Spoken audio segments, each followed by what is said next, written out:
नमस्कार, स्वागत है आप सभी का। आप देख रहे हैं केएस न्यूज इंडिया। आइए नजर डालते हैं आज की खबरों पर। गुरुवार को भी जनपद में मिले 35 नए कोरोना संक्रमित। कुल संक्रमितों का आंकड़ा पहुंचा 561 पर।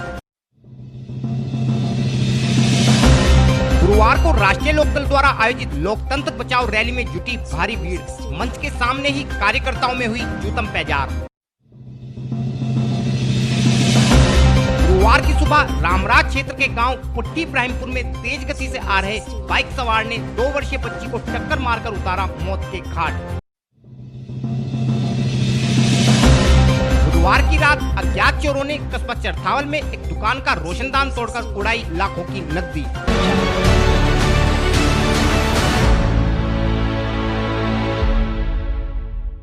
और अब खबरें विस्तार के साथ। गुरुवार को भी जनपद में कोरोना संक्रमितों का मिलना अन्य दिनों की भांति ही जारी रहा। हालांकि अब कोरोना संक्रमण के मामलों में एक राहत देने वाली बात यह है कि अब पूरे देश के साथ साथ जनपद मुजफ्फरनगर में भी संक्रमण का शिकार होने वाले लोगों से ज्यादा संख्या संक्रमण से ठीक होने वाले लोगों की है, जिस कारण उम्मीद है कि हमारा देश जल्द ही इस संक्रमण पर काबू पा लेगा। गुरुवार को जनपद के स्वास्थ्य विभाग को कुल 1891 कोरोना सैंपलों के परिणाम प्राप्त हुए, जिनमें एक व्यक्ति कोरोना संक्रमित पाया गया है। इसके अलावा प्राइवेट लैब से प्राप्त परिणाम के आधार पर जनपद के 7 लोगों में कोरोना संक्रमण की पुष्टि हुई है। साथ ही गुरुवार को भी जनपद के 27 लोग रैपिड किट के माध्यम से किए गए टेस्ट में कोरोना पॉजिटिव पाए गए हैं।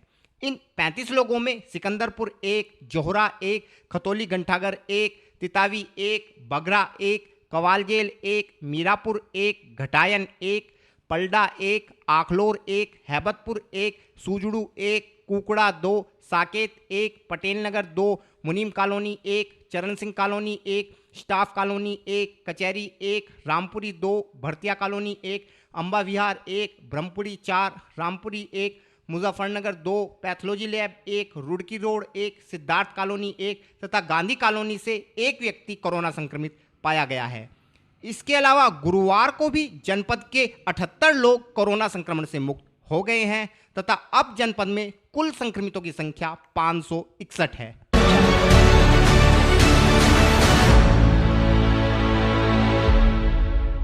राष्ट्रीय लोकदल ने विगत दिनों सरकार द्वारा पारित कृषि कानूनों तथा हाथरस में चौधरी जयंत पर किए गए लाठीचार्ज को मुद्दा बनाते हुए गुरुवार 8 अक्टूबर को मुजफ्फरनगर के राजकीय इंटर कॉलेज मैदान में लोकतंत्र बचाओ के नाम से एक किसान महापंचायत की घोषणा की थी। इस पंचायत को सफल बनाने हेतु जहां राष्ट्रीय लोकदल कार्यकर्ताओं द्वारा गांव-गांव जाकर किसानों से इस पंचायत में पहुंचने की अपील की जा रही थी, वहीं किसानों के सबसे बड़े संगठन भारतीय किसान यूनियन ने भी इसे किसानों के सम्मान का प्रश्न मानते हुए इस पंचायत को समर्थन देने की घोषणा की थी। साथ ही कांग्रेस, सपा व शिवसेना जैसे राजनीतिक संगठनों ने भी इस पंचायत को समर्थन देने की घोषणा की थी, जिस कारण इस पंचायत में भारी भीड़ इकट्ठा होने का अनुमान लगाया जा रहा था और इसी कारण से जिला प्रशासन भी पंचायत के दौरान नगर की कानून व्यवस्था को संभालने के लिए जी जान से जुटा था।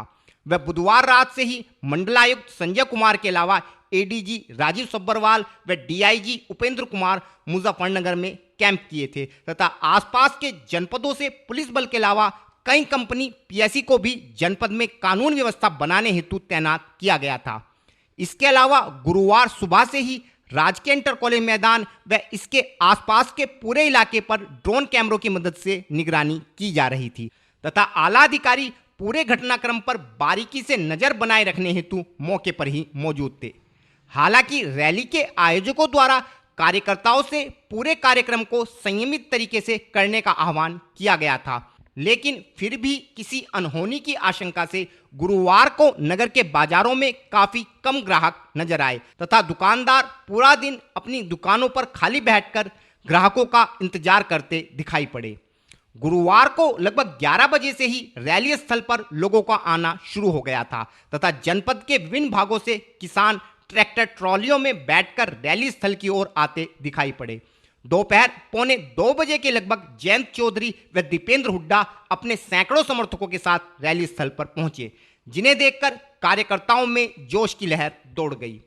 रैली स्थल पर पहुंचने के बाद जयंत चौधरी ने उपस्थित लोगों को संबोधित करते हुए कहा कि हाथरस की घटना ने वर्षों पूर्व हुए माया त्यागी कांड की याद ताजा कर दी है तथा इस मामले में भी स्वर्गीय चौधरी चरण सिंह ने लोगों को जागरूक कर पीड़िता को न्याय दिलाया था।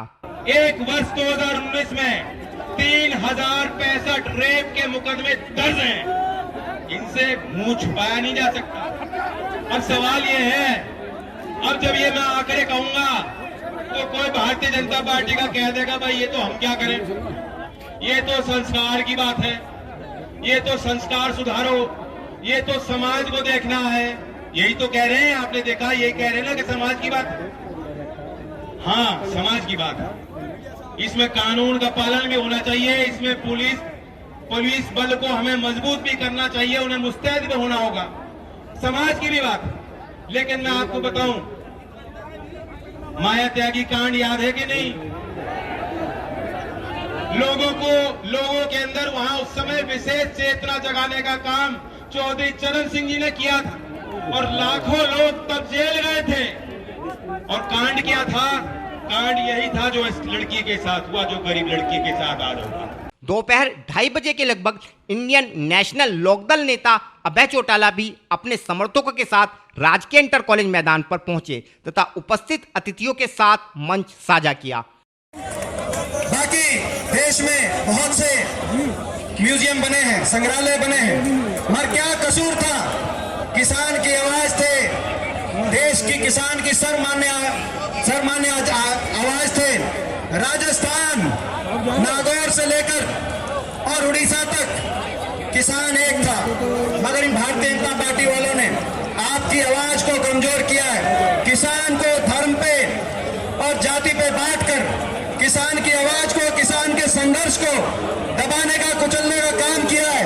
आपको याद होगा दिल्ली का नजारा कि उस कोठी से मैं आज भी नहीं भूलता, जब सामान को बाहर लेके जाया गया, चौधरी चरण सिंह जी की कोठी थी, वहां से आपके दिल में दर्द होना चाहिए था, हमारे दिल में दर्द था।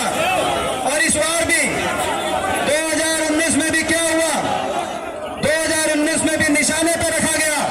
पूरे उत्तर भारत में 14 में तो पहुंच गए थे धर्मेंद्र और हम। इस पूरे पश्चिमी उत्तर प्रदेश, हरियाणा, राजस्थान, गुजरात तक हम 2 ही सांसद थे उस समय, मगर 2019 के अंदर निशाने पर रखा गया। जैन जी को निशाने पर रखा गया, चौधरी अजीत सिंह जी को निशाने पर रखा गया, चौधरी भूपेंद्र सिंह हुड्डा जी को सोनीपत पे निशाने रखा गया और मेरे को रोहतक से निशाने पर रखा गया।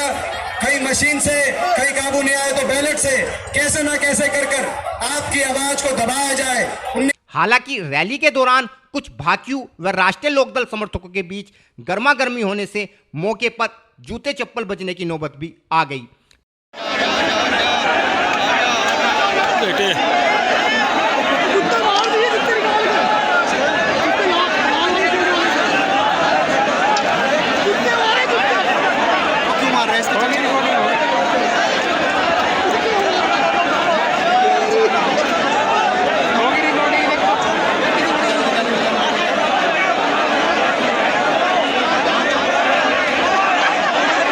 लेकिन कुल मिलाकर आयोजन शांतिपूर्ण तरीके से निपट गया तथा मंच से जयंत चौधरी ने उपस्थित सभी लोगों का आभार प्रकट करते हुए आह्वान किया कि इन काले कानूनों तथा सरकार की गलत नीतियों के खिलाफ उनका संघर्ष इसी प्रकार जारी रहेगा तथा इन्हीं मुद्दों पर लोगों को जागरूक करने हेतु मथुरा में 12 अक्टूबर को अगली महापंचायत का आयोजन किया जाएगा।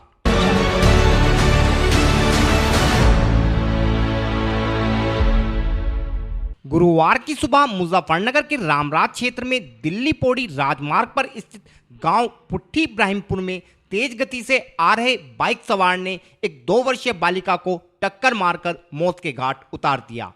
हमारे चैनल को मिली जानकारी के अनुसार गुरुवार की सुबह रामराज क्षेत्र के गांव पुट्ठी इब्राहिमपुर में एक 2 वर्षीय बालिका सड़क के किनारे खड़ी थी। उसी समय मीरापुर की ओर से आ रहे एक बाइक सवार ने बालिका को टक्कर मार दी। टक्कर इतनी जबरदस्त थी कि बालिका की मौके पर ही मौत हो गई तथा आरोपी बाइक चालक ने मौके से भागने का प्रयास किया, लेकिन आसपास के लोगों ने भाग रहे बाइक चालक को पकड़ लिया तथा पूरे मामले की सूचना रामराज पुलिस को दी, जिसके बाद रामराज पुलिस ने मौके पर पहुंचकर आरोपी बाइक चालक व बाइक को हिरासत में ले लिया है। बच्ची की मौत से उसके परिजनों में कोहराम मचा हुआ है।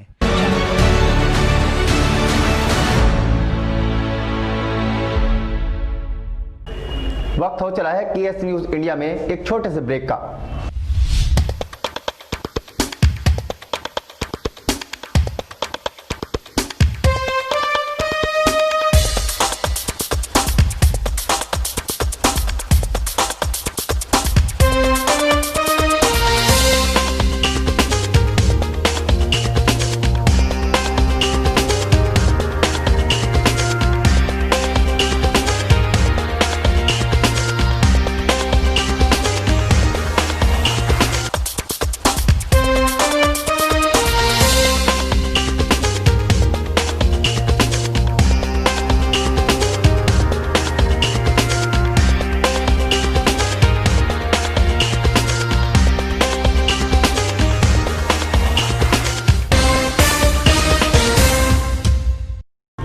ब्रेक के बाद आप सभी का स्वागत है। यूं तो मुजफ्फरनगर पुलिस लगातार जनपद में चोर बदमाशों के खिलाफ अभियान चलाकर उन्हें लगातार सलाखों के पीछे भेजकर जनपद को अपराध मुक्त बनाने में लगी है, लेकिन इन सब के बावजूद भी बेखौफ बदमाश लगातार जनपद में आपराधिक वारदातों को अंजाम देकर पुलिस प्रशासन को चुनौती देने में लगे रहते हैं।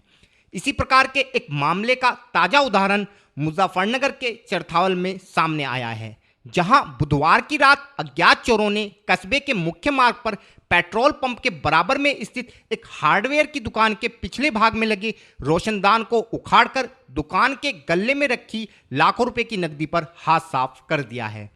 चोरी की सूचना के बाद मौके पर पहुंची पुलिस दुकान मालिक से पूरे मामले की जानकारी लेते हुए मामले की छानबीन में जुट गई है। हमारे चैनल को मिली जानकारी के अनुसार मुजफ्फरनगर के कस्बा चरथावल में मुख्य मार्ग पर पेट्रोल पंप के बराबर में इस्लाम सैफी की सैफी ट्रेडर्स के नाम से हार्डवेयर की दुकान है। इस्लाम के अनुसार बुधवार की शाम वह अपनी दुकान ठीक ठाक बंद कर गया था। गुरुवार की सुबह जब उसने अपनी दुकान को खोला तो पाया कि अज्ञात चोरों ने दुकान के पिछले भाग में लगे रोशनदान को उखाड़कर दुकान के गल्ले में रखी लाखों रुपए की नकदी पर हाथ साफ कर लिया है, जिसके बाद इस्लाम द्वारा पूरे मामले की सूचना चरथावल पुलिस को दी गई तथा पुलिस ने मौके पर पहुंचकर मामले की छानबीन शुरू कर दी है। बुधवार को हुई चोरी की घटना के विषय में जानकारी देते हुए पीड़ित दुकानदार ने बताया। क्या नाम है आपका? मेरा नाम इस्लाम सैफी है। क्या मामला हुआ आज आपकी दुकान में? मेरी रात यहाँ पे चोरी हुई। कितने की चोरी हुई है? लगभग 1.25 लाख रुपए की। अच्छा, तो कैसे चोरी की घटना को अंजाम दिया गया है? मेरी जंगला पाटा जी उधर से वहाँ जंगला पाट के जो है अंदर घुसे। तो इसकी सूचना दी आपने किसी को? अभी तहरीर लिखी जा रही है। तो आपको कैसे मालूम पड़ा कि चोरी हो गया दुकान में? जब जैसे दुकान खोल ली सुबह के दुकान पे देखा दराज के ताले टूटे हुए पड़े सारे। आज के बुलेटिन में इतना ही। कल फिर होंगे हाजिर कुछ नई और ताज़ा खबरों के साथ। देखते रहिए केएस न्यूज इंडिया।